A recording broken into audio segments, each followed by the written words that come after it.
Deputy CM Pawan తోటి సినీ నిర్మాతలు భేటీ అయ్యారు. ఈ సమావేశానికి నాగవంశీ, రవిశంకర్, కిలారి సతీష్ హాజరయ్యారు. ఇంకా సాహు గారపాటి, చెరుకూరి సుధాకర్ కూడా ఉన్నారు. ఎగ్జిబిటర్లతో వివాదము, చిత్ర పరిశ్రమ అభివృద్ధిపై పవన్ తోటి వీళ్లంతా చర్చిస్తున్నారు.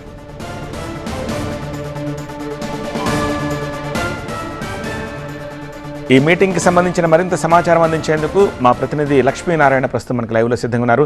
లక్ష్మీనారాయణ, ఎజెండా ఏమిటి, ఎంతసేపు మీటింగ్ కొనసాగే అవకాశం ఉంది, ఇంకా ఎవరెవరు నేను ప్రస్తావించిన వాళ్ళు కాకుండా మీటింగ్లో పాల్గొన్నారు? ప్రస్తుతం ఒక అర్ధగంట నుండి ఈ సమావేశం కొనసాగుతుంది. ఇప్పుడు మీరు చెప్పినట్టుగా ఈ పెద్ద నిర్మాత కిలారు సతీష్, మైత్రి మూవీస్ అధినేత రవిశంకర్, నాగవంశీ, చెరుకూరి సుధాకర్, సాహు గారపాటి వీళ్ళంతా ప్రజెంట్ రన్నింగ్లో ఉన్న పెద్ద సినిమాలు, రన్నింగ్లో ఉన్న చిత్ర నిర్మాతలు. అంటే వీళ్ళతో పాటు ఈ పెద్ద నిర్మాత ఉండటము ఇక్కడ ఈ మీటింగ్కి ఒక క్యూరియాసిటీని తీసుకొచ్చిందని చెప్పాలి. ఎందుకు అంటే ఇప్పుడు జరుగుతున్న పంచాయతీ అంతా పర్సంటేజ్ విధానము, సింగిల్ థియేటర్లకు సంబంధించిన ఇష్యూ నడుస్తూ ఉంది. ఇటు నిన్న చిరంజీవిని కలిసిన ఎగ్జిబిటర్లు వాళ్ళ అంశాలు, వాళ్ళకి కావాల్సిన వివిధ కోణాలన్నీ వాళ్ళు వివరించారు. ఆయన కమిటీ నుంచి తుది నివేదికను తెప్పించుకొని కమిటీలో వాళ్ళకి కొన్ని సహాయ సూచనలు చేసే అవకాశం మెండుగా ఉందని చెప్పారు. ఇటు పవన్ కూడా పవన్ని ఈ నిర్మాతలు కలుస్తానని చెప్పినప్పుడు పవన్ వీళ్ళని రమ్మంటానికి కారణం ఏంటంటే ప్రస్తుతం ఎలాంటి పరిస్థితి జరుగుతుంది, దానికి అనుగుణంగా ఆయన ఎలాంటి సూచనలు ఇవ్వాలి, ఎలా జరుగుతుంది ఏంటి అనేది ఈ మీటింగ్ అవుట్కమ్ బయటకు వచ్చాక కానీ మనకి ఎగ్జాక్ట్గా ఏం జరిగింది అనేది తెలవదు.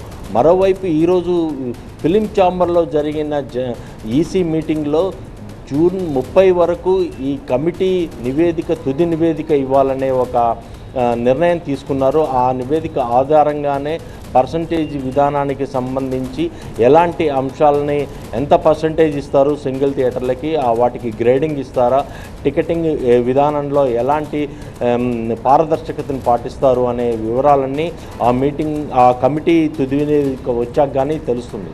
ఇప్పుడు ప్రస్తుతం జరుగుతున్న మీటింగ్ ఒక అర్ధగంట నుండి జరుగుతుంది. ఇంకొక 15-20 మినిట్స్ పైగా జరిగే అవకాశాలు ఎక్కువగా ఉన్నాయి.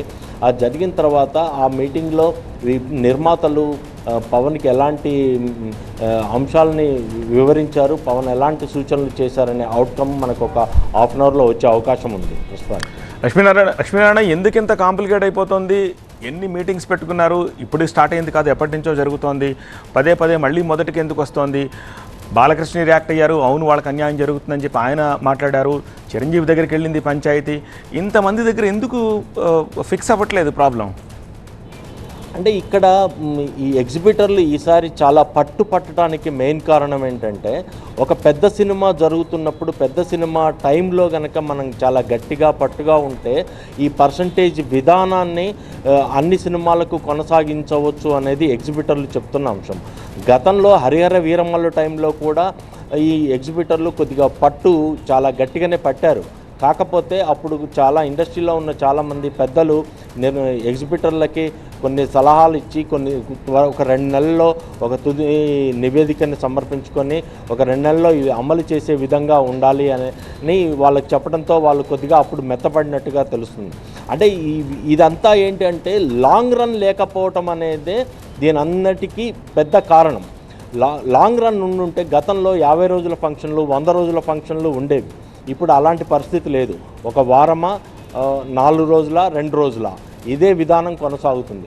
ఇప్పుడు నిర్మాతలందరూ మొదటి వారం వచ్చే కలెక్షన్ మొత్తం తీసుకొని ఓన్లీ రెంటల్ సిస్టమ్ని రెంట్ మాత్రమే ఇస్తున్నారు థియేటర్ ఓనర్స్కి. మిగిలిన వారంలో వచ్చే కలెక్షన్లో ఒక 20%, 30% మాత్రమే మాకు రెంట్ పే చేస్తున్నారు. అందువల్ల మాకు చాలా నష్టం అవుతుంది. ఈ మొదటి వారం వచ్చే పెద్ద కలెక్షన్లో ఒక 30% కానీ 20% కానీ ఏదో ఒక పర్సంటేజ్ని ఫిక్స్ చేసి ఆ పర్సంటేజ్ని మాకు ఇచ్చిన ఎడల ఈ ఇయర్ మొత్తం సినిమాలు నడిపేయడానికి అవకాశం ఉంటుంది. చిన్న సినిమాలకు అంతగా కలెక్షన్ రావట్లేదు అనేది ఎగ్జిబిటర్ల వాదన.